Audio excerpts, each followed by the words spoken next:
physio came out, the usual thing. It was a bloke got injured playing rugby and went to the physio. This is quite a good job.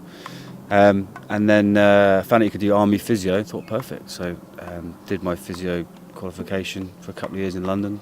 Had a great time doing that. The army encapsulates a lot of stuff that I really enjoy. Lots of sports, adventure training, getting out and doing interesting stuff like this, and working with similarly motivated people. So it was really, for me, a no-brainer, and luckily enough I passed the selection and joined up, and here I am. I like to just continually experience new things, meet new people.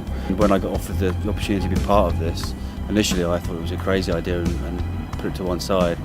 And then through a chance meeting again with Rory McKenzie, it sort of bugged me for a while and thought, these opportunities don't come along very often, and such a fantastic thing to do and hopefully achieve that you couldn't really turn it down. It does attract people who want to go away and test themselves a little bit, I guess. I suppose that's part of it.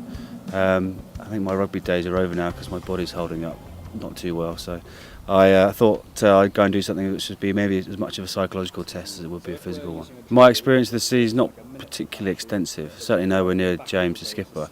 I've spent a bit of time on sailing boats and deep sea fishing and things like that, but nothing on this scale. So it'll certainly be a challenge for me getting used to that environment. I mean, touch wood, I've not been seasick before. I've been out on some pretty rough waves and big swells and been okay with it. But you never know until you get out there. My sister was a little bit, well, she wasn't shocked because she kind of gets this crazy ideas from me a lot, but maybe she thought this wasn't ever going to happen. So she's a little bit taken aback.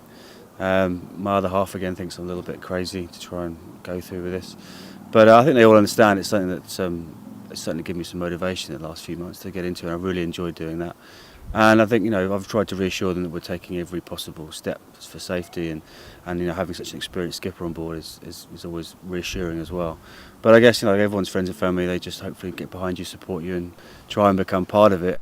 Personal preparation is obviously beginning the training and building up the time spent rowing, nice and slow at the start to condition. I think I'm the oldest crew member, so I need to take my time and build myself up a little bit. Psychologically as well, that's an interesting part of it, and I've been reading a few books. I read the previous book about the crew that did last time, which Rory suggested, as well as other psychological books and psychiatry books and stuff, which would help you prepare for being alone and at sea perhaps, or working in a small team at sea. I guess everyone prepares in a different way, I suppose. And a lot of stuff we've been doing is the administration of it and getting bits of kit. Myself personally looking for the medical kit together and try and liaise with the consultants looking after the guys who've been injured. It's ongoing preparation, really never stops until we step on the boat, I think, and that will almost be a relief when we do get to that point. Being part of a small team is fantastic, and that's a lot of people in the Army enjoy that, and I know that's with Cale and Scott and James are looking forward to that, and when you are injured they miss that, and getting back into that is part of the rehabilitation and part of the experience they're going to have, but also for myself and James as well. It's working part of a team, and when you're trying to work towards something, achieve it, it's fantastic.